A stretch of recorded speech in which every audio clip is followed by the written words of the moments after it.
Welcome back. April is both National Child Abuse Prevention Month and Sexual Assault Awareness Month. Christy Beck, a licensed therapist and the faculty supervisor of the Her Clinic at Penn State University, is back to talk about how these issues intersect specifically through the internet. Hi, Christy. Hi, Casey. It's good to have you back. You believe that child abuse and sexual assaults intersect. Yes, they can. And as you said, what I'm looking through is that lens of that online abuse. And that's the intersection point, yes. being online. Right. All right.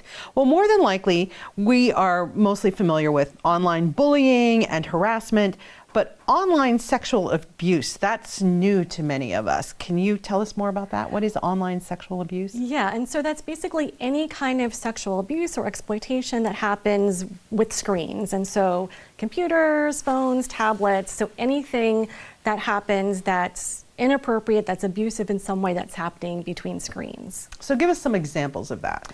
Right, and so that would be any kind of unwanted pictures sent to somebody.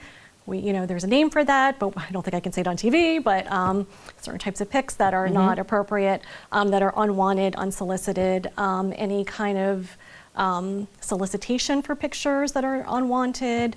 There's called revenge porn. Yeah. I think people have heard of that, where people have sent pictures consensually, and then maybe there's a breakup, and then the ex-partner will then share that with other people, which is awful, and it's actually illegal in many states. Yeah, as it should be. Yeah. But it shouldn't have to be. People shouldn't do that to each other. Right, exactly. That being said, it happens. So what are some of the red flags that can indicate that this is happening?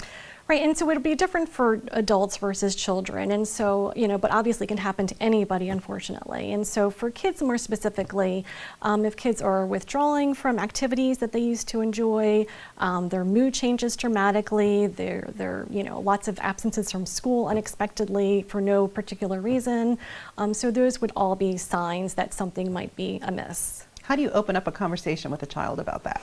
Right, and so, another sign might also be, if a kid is particularly secretive about what's going on, like hiding the phone, hiding the computer, being really agitated or upset. And so just, opening that dialogue about, hey, I'm noticing some things are different. You used to love doing this with your friends, now you're not. Can you tell me a little bit more about what's going on? And if you really strongly suspect that something's going on, to ask the kid directly that, is there something going on? Is there anybody that you're talking to online that's hurting you or threatening to hurt you or doing things that are making you uncomfortable? Yeah, because that's scary and it can lead to really scary things. Yeah, absolutely. So how do we help survivors of online sexual abuse? And so the first thing to remember is that this can be a really traumatic experience. And so that even if the person, even the people never meet in person, that can be a really, really traumatic experience to have that kind of abuse inflicted upon you. And so whether it's behind a screen or not, understanding that that's, really traumatic. And also avoiding the victim blaming, right? And so we can be, I can imagine parents being upset, if a child, say a teenager, sent a photo or something like that, like, oh my God, how could you do that? And so, try to temper those emotions and not to blame the child. We all make really dumb choices, and unfortunately with the internet, there's lots of opportunities to make lots of other dumb choices.